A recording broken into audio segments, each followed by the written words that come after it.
Boa noite, queridos. Paz, amém? Amém. Jesus está aqui, amém? Glória a Deus. Viemos de Taubaté, estamos muito felizes. A gente estava meio preocupado com a chuva, com o tempo. A gente já não enxerga direito à noite, mas deu tudo certo. Jesus é bom. E eu queria, nessa noite, trazer uma palavra do Senhor para os nossos corações, né? Nós temos sido muito abençoados ali em Taubaté. Estamos há pouco tempo na MVPM, cerca de um ano que a gente está ali, e muitas mudanças na igreja de Taubaté, mas Deus tem sido fiel, tem abençoado. Eu estava ali no meu lugarzinho e eu clamava pela misericórdia de Jesus e dizia: Senhor, eu me sinto um leão na cova de Daniéis aqui, muita responsabilidade, A palavra do Senhor em si é muita responsabilidade, mas num lugar como esse, Haja visto homens e mulheres de Deus que ministram aqui, ministraram, Nós chegamos como disse, há pouco tempo na igreja, conheci muito pouco o pastor Sebastião Leonel, algumas 2 ou 3 vezes, mas foram suficientes para marcar a nossa vida, para o legado impressionante. Então isso traz sobre nós um peso de responsabilidade muito grande, Eu queria ler um texto com você. Estamos falando sobre adoração. Hoje vamos conversar sobre a glória de Deus. Apocalipse capítulo 4.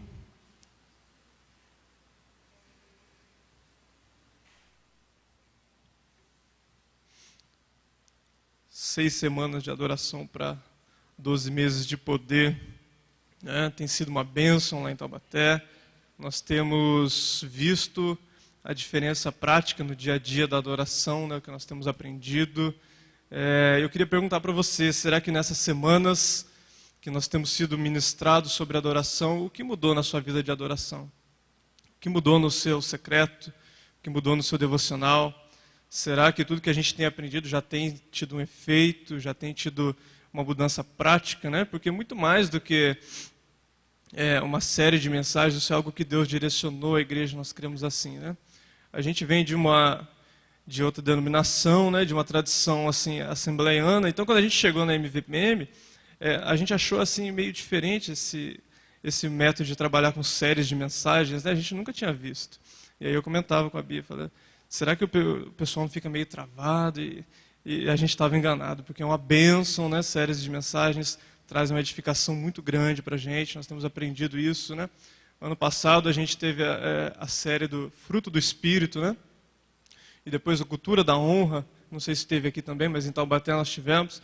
E foi uma bênção, porque como os assuntos são repetidamente trabalhados, vai marcando o nosso coração, e são coisas que a gente nunca mais esquece, E muito mais do que isso, a gente entende que quando os pastores são direcionados para uma série de mensagens, não é um assunto aleatório, mas é algo que Deus está trabalhando para a sua comunidade, para a sua igreja local, A gente crê dessa forma, porque Deus ele tem assim estações para trabalhar, No macro e no micro, na nossa vida, na minha vida pessoal, na sua vida pessoal, no seu plano eterno de redenção, mas para comunidades locais, Se a gente for olhar para Apocalipse, Deus tratava de maneiras diferentes para igrejas diferentes, em locais geográficos diferentes. Então, hoje continua sendo assim.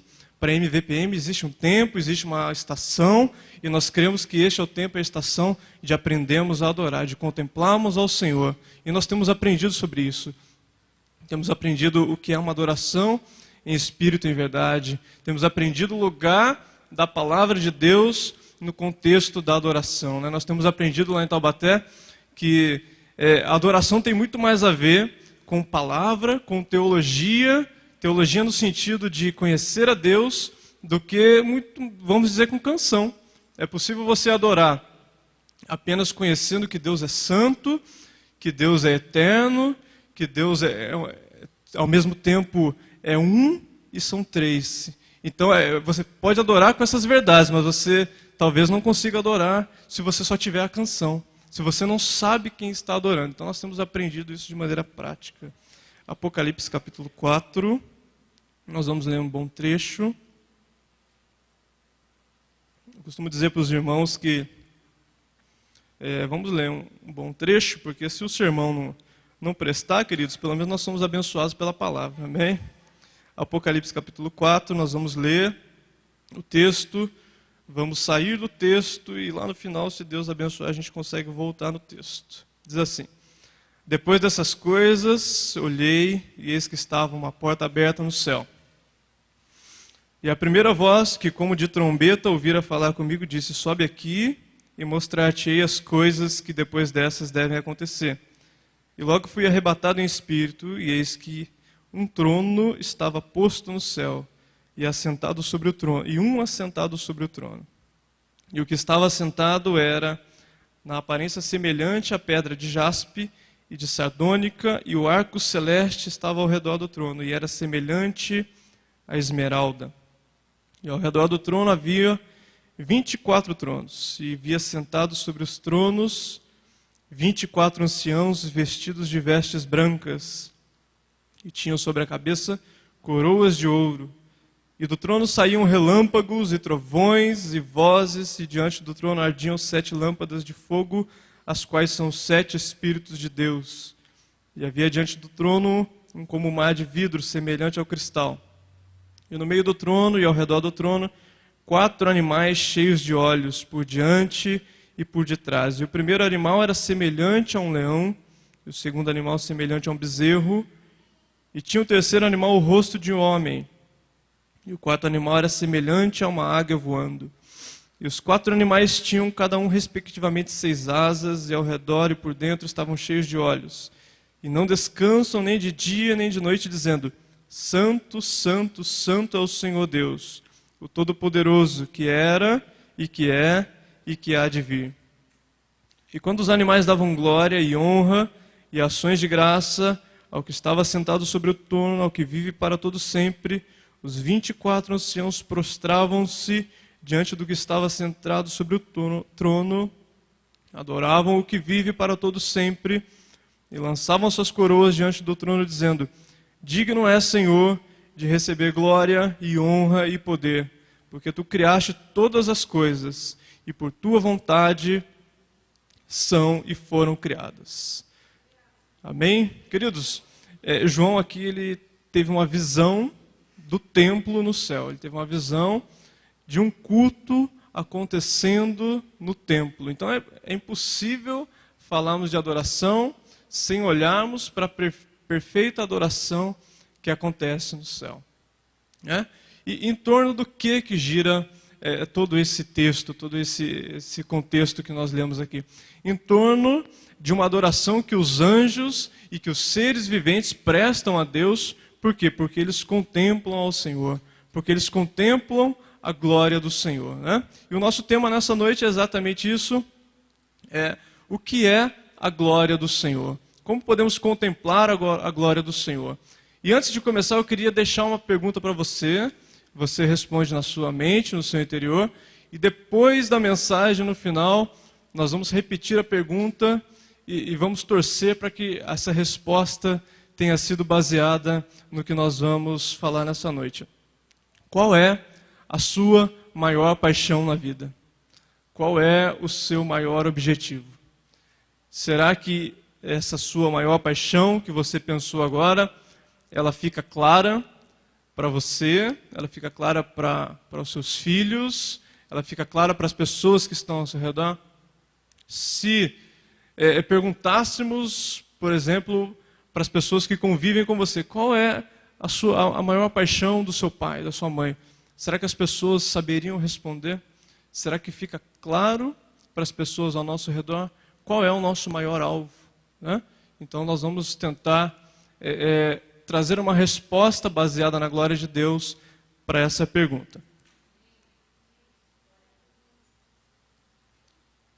Nós aprendemos, queridos, nesse tema sobre a glória de Deus, né, nós estamos estudando o material do livro, né, que fala sobre adoração, e ele vai trazer para a gente um ensinamento que o fim supremo do homem é glorificar a Deus. Como assim o fim supremo? A finalidade.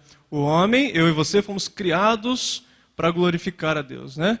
Essa é uma frase lá do Catecismo de Westminster, né? O que é isso? É um compêndio, né, de crenças das igrejas reformadas, né, do século XVIII, e hoje ainda algumas igrejas presbiterianas, igrejas reformadas, creem, né, nesse catecismo, nessa confissão de fé, né, e apesar de algumas coisas a gente poder questionar, essa frase, que é na verdade a primeira frase do catecismo, é fantástica, que a finalidade do homem, a finalidade de Deus haver criado o ser humano é glorificar a Deus. E nós vamos passar aqui alguns textos, né? Se você trouxe sua Bíblia, eu gostaria que você me ajudasse aqui. Nós vamos folhear bastante a Bíblia hoje.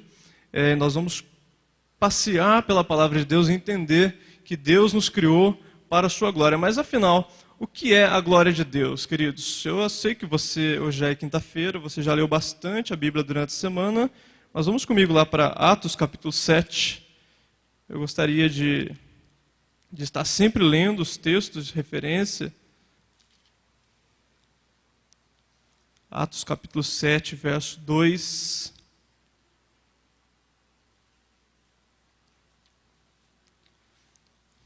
Ele vai responder para a gente o que é a glória de Deus. Diz assim: e ele disse, varões, irmãos e pais, ouvi. O Deus da glória apareceu a Abraão, nosso pai, estando na Mesopotâmia antes de habitar em Harã. Então o texto diz aqui, o Deus da glória. O que seria a glória de Deus? A glória de Deus faz parte da essência do Senhor. É impossível você se referir a Deus sem se referir à sua glória. Faz parte da sua essência. Deus é conhecido como o Deus da glória, né? Todas as vezes que nós falarmos no Senhor, é inerente a Ele a glória de Deus. Êxodo 33, vamos voltar lá para o Antigo Testamento. Êxodo 33, a partir do verso 18.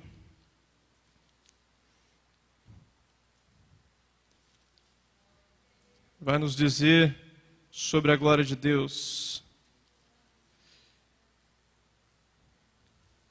Então ele disse, rogo-te que mostres a tua glória. Porém ele disse, eu farei passar toda a minha bondade por diante de ti, e apregoarei o nome do Senhor diante de ti, e terei misericórdia de quem eu tiver, e me compadecerei de quem eu me compadecer. E disse mais, não poderás ver a minha face, porquanto homem nenhum verá a minha face. Disse mais o Senhor, eis aqui um lugar junto a mim, ali te porás sobre a penha. E acontecerá que quando a minha glória passar, te porei numa fenda da penha e te cobrirei com a minha mão, até que eu haja passado. Amém? Queridos, nós conhecemos essa passagem. Moisés estava naquele momento ali no Monte Sinai e ele queria conhecer mais da glória do Senhor, ele queria conhecer mais o Senhor, ele queria ver a face de Deus. Moisés, ele tinha momentos de comunhão com o Senhor, como nenhum homem teve, ele via Deus face a face. Então ele pediu, Senhor, me mostra a tua glória. E aí o Senhor disse para ele, não é possível que o homem veja a minha glória e fique de pé. Não é possível ao homem contemplar a glória do Senhor. Então a glória do Senhor, ela reflete a sua beleza, ela reflete a sua santidade, a majestade de Deus. Então quando falamos em glória, quando falamos na glória do Senhor, nós pensamos o quão grande, o quão majestoso, o quão inacessível é o nosso Deus. Ezequiel capítulo 10 nos dá mais um aspecto da glória do Senhor. Vamos para Ezequiel capítulo 10. É bom que a igreja fica prática na Bíblia, né? Os irmãos de Taubaté ficam meio bravos quando a gente fica buscando assim. Ezequiel 10, verso 4. Então se levantou a glória do Senhor de sobre o querubim para a entrada da casa, e encheu-se a casa de uma nuvem, e o átrio se encheu do resplendor da glória do Senhor. O que estava acontecendo aqui, queridos? Ezequiel estava tendo uma segunda visão da glória do Senhor.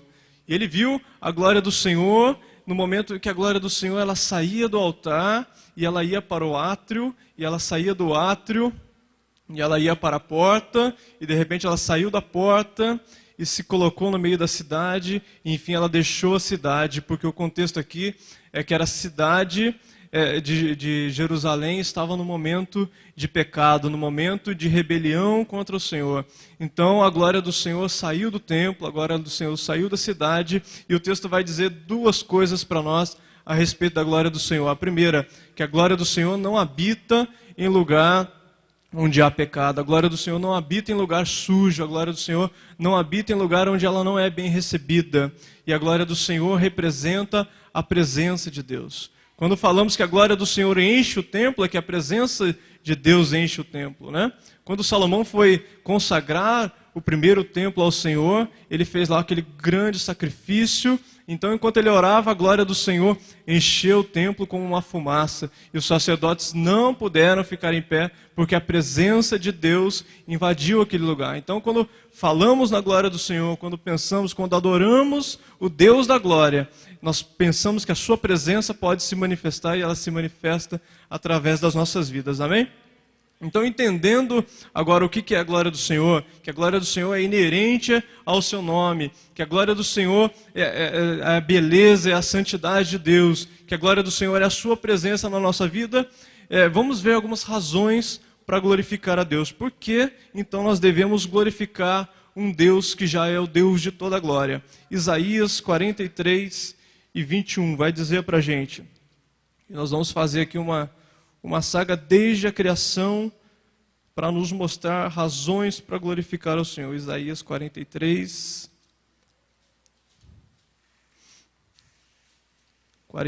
e 21.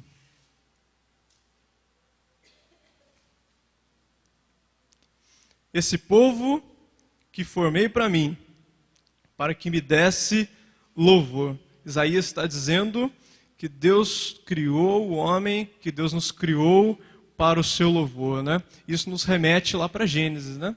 Gênesis capítulo 1, quando Deus forma o homem à sua imagem.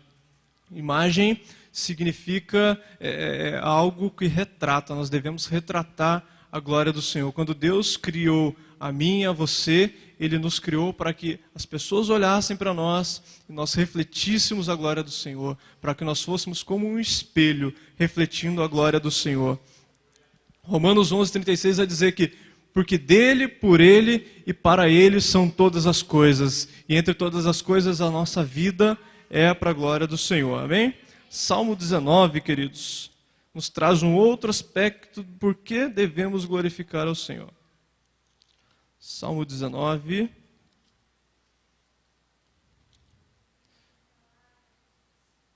Diz assim: os céus manifestam a glória de Deus e o firmamento anuncia a obra das suas mãos. Um dia faz declaração a outro dia, e uma noite mostra sabedoria a outra noite. Sem linguagem, sem fala, ouve-se as suas vozes em toda a extensão da terra, e as suas palavras até o fim do mundo.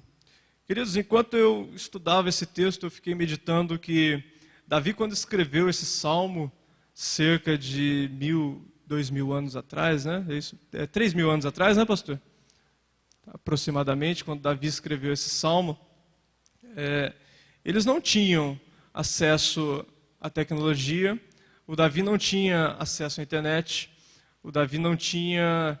Ele não sabia que iria existir um telescópio chamado Hubble, né, que nos traz imagens do espaço, né? E enquanto eu pesquisava sobre isso, sobre a imensidão, eu até coloquei no grupo da membresia lá de Taubaté, um vídeo que trata sobre a imensidão da galáxia, né? Que o nosso sistema solar é apenas um entre tantos outros, né? Se você procurar lá no YouTube, coloque lá algum vídeo, procure alguma coisa sobre o tamanho do nosso sistema solar, o tamanho do planeta Terra, né? Quantas vezes o Sol é maior que a Terra? E quantas outras estrelas maiores que o Sol existem, né?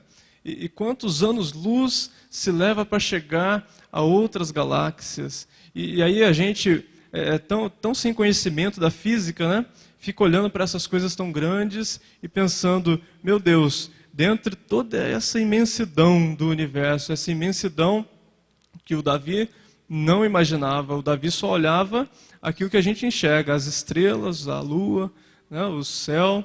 E aí agora, hoje, tantos anos depois, nós podemos enxergar uma imensidão da galáxia. E aí a gente olha para a nossa vida, para a nossa pequenez, para a nossa finitude, e a gente pensa assim: Deus criou tudo isso e nos colocou nesse lugar. E o Deus que é transcendente, que fez a criação, que fez os céus, fez a terra, e os céus manifestam a glória do Senhor, é o mesmo Deus imanente, que olha para a minha vida, que olha para a sua vida. Os céus manifestam a glória do Senhor, a natureza anuncia a obra das suas mãos. Tudo que foi criado é para a glória de Deus. Nós somos criados para a glória de Deus. As galáxias criadas para a glória de Deus. Por que então os cientistas se perguntam, né?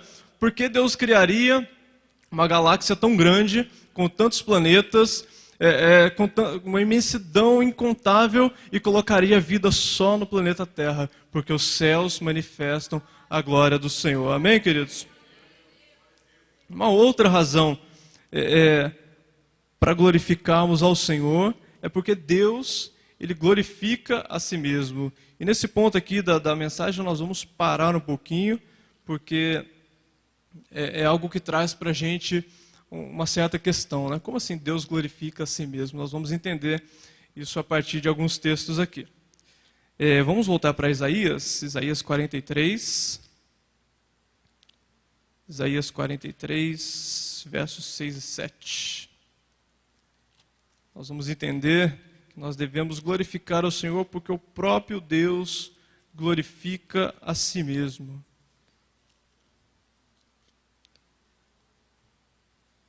Isaías 43, 6 e 7.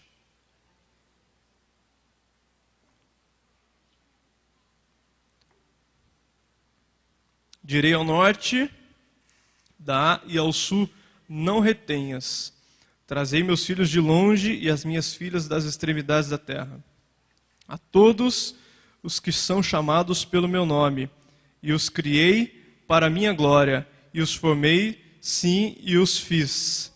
Deus nos criou para nos amar, Deus nos criou para que nós tivéssemos a nossa participação na criação, mas a finalidade pela qual Deus nos criou foi para que glorificássemos a Ele. Jeremias capítulo 13, versículo 11. Vai nos dar mais uma afirmação sobre essa verdade. Jeremias 13, 11.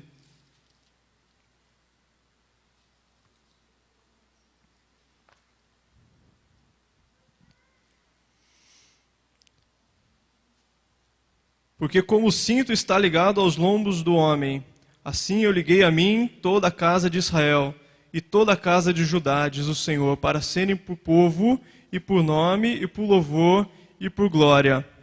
Mas não me deram ouvidos. O que o Jeremias está dizendo aqui?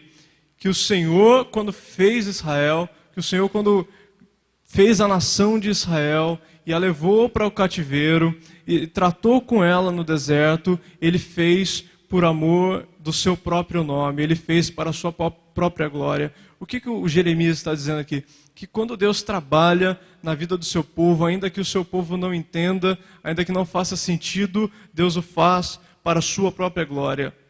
Salmo 106, verso 7, vai nos dizer algo muito semelhante, quando Deus ele traz boas notícias para o seu povo. E essas boas notícias lhe rendem glória. Salmo 106, versos 7 e 8. Nossos pais não atentaram para as tuas maravilhas no Egito, não se lembraram da multidão das tuas misericórdias. Antes foram rebeldes junto ao mar, sim, o mar vermelho.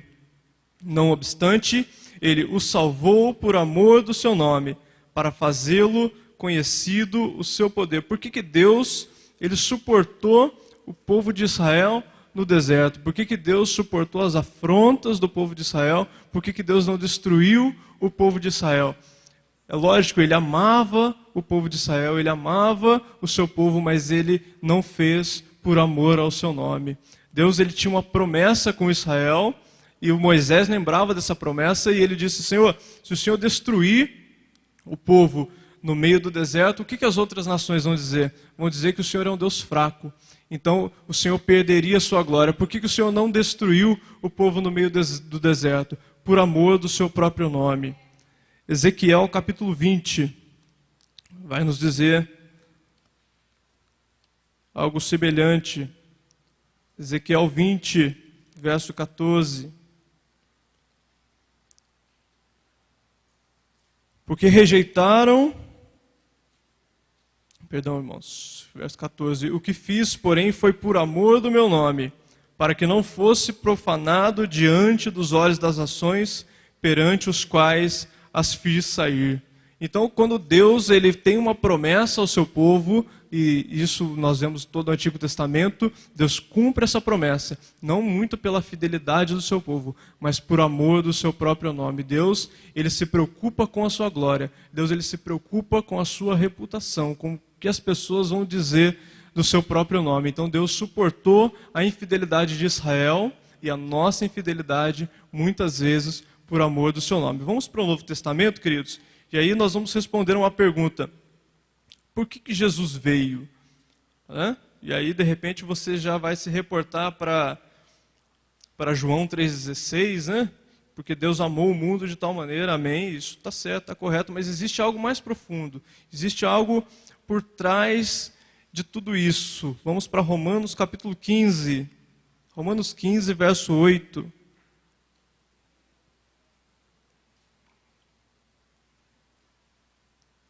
Digo, pois, que Jesus Cristo foi ministro da circuncisão por causa da verdade de Deus, para que se confirmassem as promessas feitas aos pais, e para que os gentios glorifiquem a Deus pela sua misericórdia. Como está escrito, portanto eu te louvarei entre os gentios e cantarei ao seu nome. Duas coisas, duas verdades são ditas aqui nesse texto a respeito da glória de Deus. A primeira delas, para que se confirmasse a promessa feita aos pais. Deus, ele é fiel à promessa que ele fez a Israel. Então ele enviou Jesus porque havia uma promessa feita a Israel.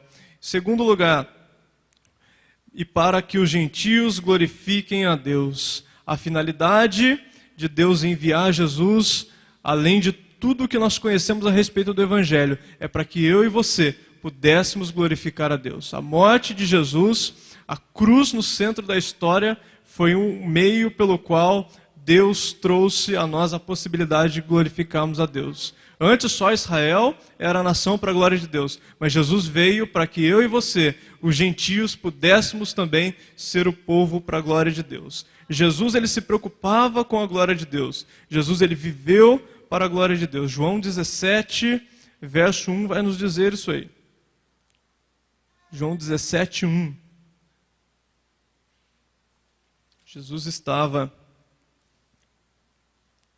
no Getsêmani, então ele orou por nós, ele orou pelos seus discípulos, por aqueles que viriam, ele disse assim, Jesus falou essas coisas levantando os olhos ao céu e disse, Pai, é chegada a hora, glorifica o teu Filho, para que também o teu Filho te glorifique a ti. Então Jesus, ele tinha essa ideia, ele tinha esse propósito, ele tinha essa paixão de que a missão que ele tinha, além de nos substituir, além de morrer na cruz, além de pagar o nosso preço, era de glorificar a Deus. O principal intuito, o principal alvo da missão de Jesus era glorificar ao Pai, né?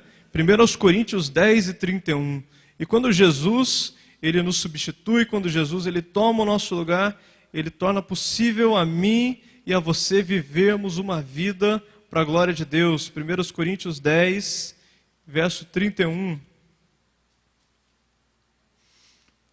Portanto, quer comais, quer bebais, ou façais qualquer outra coisa, fazei tudo para a glória de Deus. A partir de Jesus, glorificando a Deus através da sua morte, torna possível para mim e para você que amanhã cedo, quando nós nos levantarmos para trabalhar, nós podemos escovar o dente, podemos tomar um café da manhã, podemos tomar um banho, para a glória de Deus. Nós podemos trazer a verdade da glória de Deus para a nossa vida, para a nossa segunda-feira, para o nosso dia a dia, né? A igreja sofreu durante muito tempo com essa mentalidade, né? De um gnosticismo evangélico, de dizer que as coisas materiais não são boas, que nós só servimos a Deus, só glorificamos a Deus no contexto do culto. Só glorificamos a Deus quando fazemos algo no contexto do culto, quando cantamos, quando pregamos, quando varremos o salão da igreja. Então nós estamos glorificando a Deus, servindo a Deus. O que o Paulo está dizendo aqui para a gente? Jesus trouxe para nós a possibilidade de glorificarmos a Deus em todo o tempo, em todas as coisas que fazemos. Glorificarmos a Deus quando estamos lá no nosso trabalho e fazemos o nosso trabalho corretamente, fazemos o nosso trabalho como ao Senhor. Então nós glorificamos a Deus, né? 1 Pedro 4:11 traz também um outro aspecto de como glorificamos a Deus no nosso dia a dia. 1 Pedro, lá no finalzinho.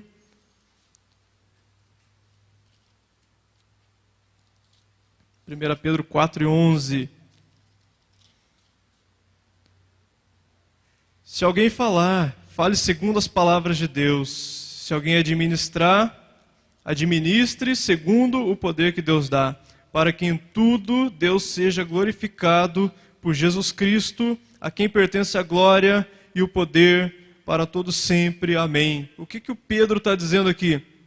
Quando eu e você servimos com os dons que Deus nos dá, com os talentos que Deus nos dá, nós servimos para a glória do Senhor, né? Ele vai dizer assim, se alguém fale, se alguém administre, se alguém serve, que faça segundo o poder de Deus, para a glória de Deus.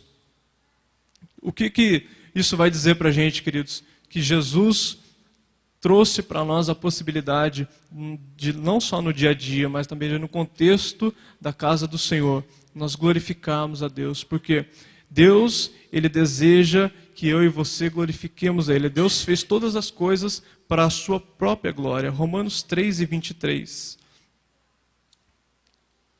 Deus, Ele leva muito a sério a sua glória. Deus, Ele leva muito a sério glorificar a si mesmo.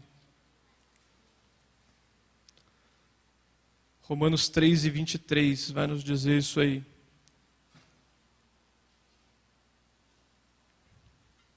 Porque todos pecaram e destituídos estão da glória de Deus, sendo justificados gratuitamente pela graça, pela redenção que há em Cristo Jesus.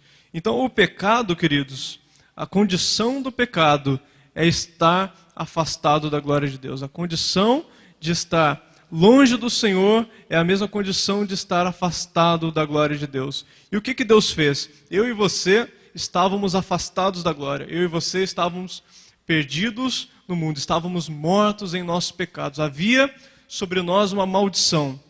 Havia sobre nós uma maldição, um preço que nós não poderíamos pagar, né? Essa é a ênfase, esse é o cerne do Evangelho, que eu e você não poderíamos pagar a nossa dívida para com o Senhor. Então o Senhor, Ele não poderia simplesmente chegar assim e nos justificar e dizer assim, não, está tudo bem, deixa para lá o seu pecado, vem aqui porque eu te amo, esquece tudo que você fez, põe debaixo do tapete, e aí vem aqui, vamos para o céu, vamos ser todo mundo abençoado, porque eu sou um Deus de amor, porque eu sou um Deus muito bom. Isso não seria para a glória de Deus, porque Provérbios vai dizer que aquele que justifica o injusto é maldito. Então Deus, Ele se preocupou com a sua glória quando Ele enviou o seu Filho. Como assim, queridos? Deus não poderia simplesmente dizer para a gente que o nosso pecado estava tudo bem, porque o mesmo Deus de amor é um Deus de justiça, e o universo estaria olhando para o Senhor e dizendo, como é que o Senhor vai justificar um pecador, um criminoso, né? Isso aí a gente vai ver, nós citamos esse exemplo ontem no PG, né? Nós estamos com um PG muito abençoado lá em Taubaté, e por sinal no bairro do Belém, né? Por coincidência. E aí nós estávamos conversando sobre isso, sobre Davi, né? Davi, o grande rei, em determinado momento da vida dele, ele deixou de ir à guerra, ele deixou de seguir o seu exército, ele deixou de servir ao Senhor e ficou em casa descansando, foi olhar na janela, e aí ele viu a Batseba, a mulher do seu amigo Urias, se banhando, e o rei podia fazer tudo o que ele queria. Então ele tomou a mulher de Urias e ele a engravidou. E aí ele ficou desesperado, meu Deus, e agora o que eu vou fazer? A mulher engravidou. E ele não estava preocupado com o pecado, ele estava preocupado com o que ele ia fazer com a gravidez da mulher. E aí então nós conhecemos a história, ele manda chamar Urias, e ele diz assim, Urias, vai para casa, descansa um pouquinho, fica lá um pouquinho com a sua esposa. E Urias, homem de Deus, homem preocupado com a obra do Senhor, falou, não, como que eu vou para casa? E dormiu na porta, como é que eu vou lá descansar, como é que eu vou me deleitar enquanto os meus companheiros estão na guerra? E o Davi falou, já sei o que eu vou fazer. Joabe, manda Urias lá para frente, da batalha. Então Urias foi morto e Davi, por tabela, assassinou Urias e cometeu um adultério em tão pouco tempo, né? E aí chega o profeta lá corajoso, chega diante do rei, diz assim, rei, presta atenção na história que eu vou te contar. Tinha um homem que tinha apenas uma ovelha. E aí vem um homem com várias ovelhas e tomou essa única ovelha dele e fez uma festa para seus amigos. E aí o senso de justiça de Davi se aflorou e disse, vamos pegar esse cara, vamos matar esse cara, porque ele é injusto. E o profeta apontou o dedo na cara do rei e disse, você é esse homem. Então o Davi se arrependeu, o Davi chorou e no mesmo momento Deus disse a ele, o seu pecado está perdoado. Agora, pensa comigo, queridos. O Davi, ele assassinou. O Davi, ele adulterou. Imagina agora a família do Urias. Imagina o pai do Urias. O que ele diria para o Senhor? O rei matou meu filho. O rei abusou da minha nora. E agora o Senhor vai dizer para ele, está tudo bem? Esquece. Está tudo certo. Como Deus seria glorificado no perdão sem a justiça?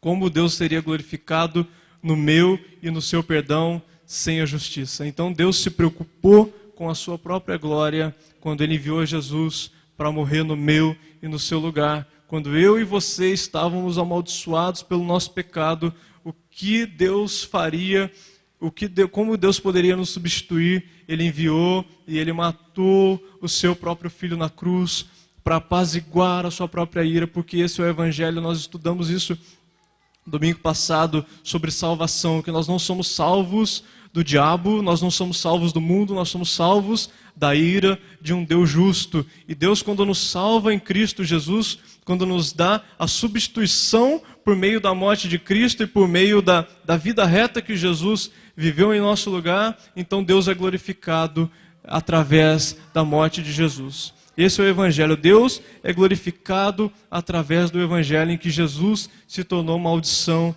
em nosso lugar. Agora você pode perguntar para mim, mas irmão, diante de tudo isso que você falou e tantos textos, e é muito legal, né? E nós aprendemos sobre a glória, mas e a minha vida? E como que a gente traz isso para o nosso contexto? Como que a gente faz uma aplicação? Eu queria ler aqui uma passagem que Jesus aplicou a importância da glória de Deus, né? João capítulo 11, uma história muito conhecida, em que Jesus vai nos dizer, nas entrelinhas, o quão importante é a glória de Deus no nosso dia a dia. Vamos ler aqui a partir do verso 3. Diz assim, mandaram-lhe, pois, suas irmãs dizer, Senhor, eis que está enfermo aquele que tu amas. E Jesus, ouvindo isso, disse, essa enfermidade não é para a morte, mas para a glória de Deus, para que o Filho de Deus seja glorificado por ela. Vamos ler o verso 5 também. Ora, Jesus amava a Marta e sua irmã e a Lázaro.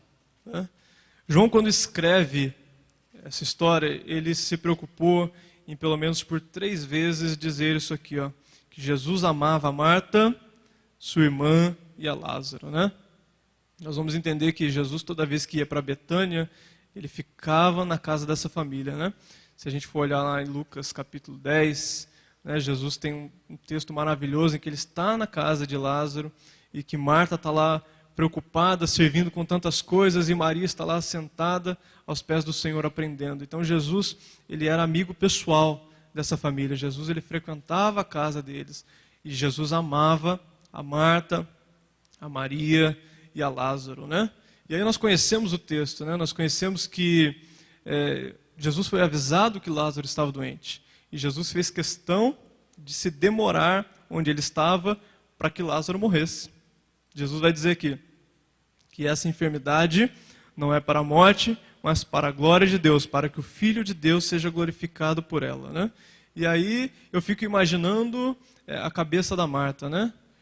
Amiga pessoal de Jesus, o Filho de Deus vive na minha casa e ele, sabendo que o meu irmão ia morrer, ele deixou o meu irmão morrer, ele deixou a morte entrar no meu lar e ainda disse que de alguma forma seria para a glória de Deus, né? Então, o que Jesus está dizendo aqui para a gente? O que Jesus trouxe para a vida de Marta e de Maria? Que por ele amar a Marta e Maria, ele trouxe, ele deixou, ele permitiu que a morte entrasse, porque a glória de Deus, Deus ser glorificado na minha e na sua vida, é muito mais importante do que uma cura física, é muito mais importante do que uma restauração na vida, é muito mais importante do que aquilo que é aparente aos nossos olhos, né? O amor, da maneira que nós entendemos, o amor facilmente iria lá e curaria Lázaro. A lógica do amor aos nossos olhos seria isso. Jesus, ele ama Lázaro, então ele não vai deixar Lázaro morrer. Não, Jesus, ele ama Lázaro e ele vai usar a vida de Lázaro para glorificar ao Senhor.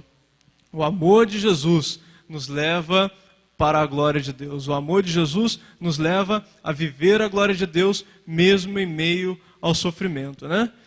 Mas existe algo aqui dentro desse texto que é o momento em que Lázaro estava morto até o momento que a Marta e a Maria entenderam a glória de Deus na morte de Lázaro, né? Existe um espaço de tempo, né? E nós vivemos esse espaço de tempo.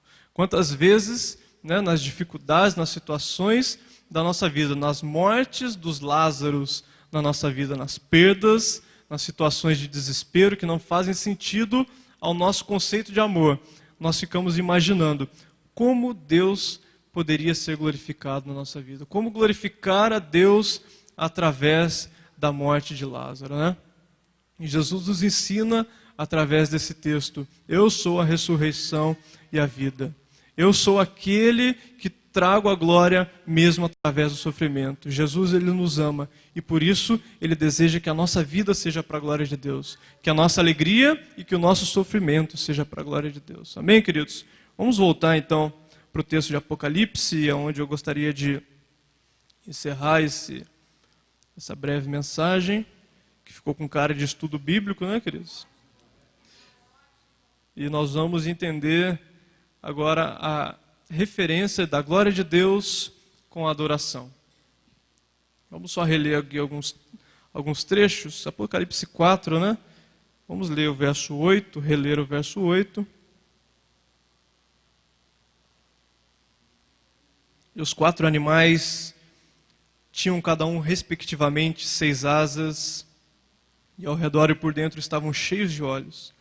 E não descansam nem de dia nem de noite, dizendo: Santo, Santo, Santo é o Senhor Todo-Poderoso, que era, que é e que há de vir. O que está acontecendo aqui, queridos? Esses 4 animais, esses 4 seres, né, que os estudiosos vão tentar dizer de várias maneiras quem eram, como eram, se eram anjos, se eram seres, se faziam parte da totalidade da igreja ou não, mas para a gente isso não importa agora. Importa é que o texto vai dizer que eles tinham olhos, por de frente e por detrás, e eles rodeavam o trono. Então o que eles faziam? Em todo instante eles estavam contemplando ao Senhor, eles estavam olhando para a face de Deus, e quando eles olhavam para a face de Deus, o que eles diziam? Santo, Santo, Santo é o Senhor. O que esse texto vai dizer para a gente nas entrelinhas? Que quando nós contemplamos a face do Senhor, a nossa resposta automática é a adoração.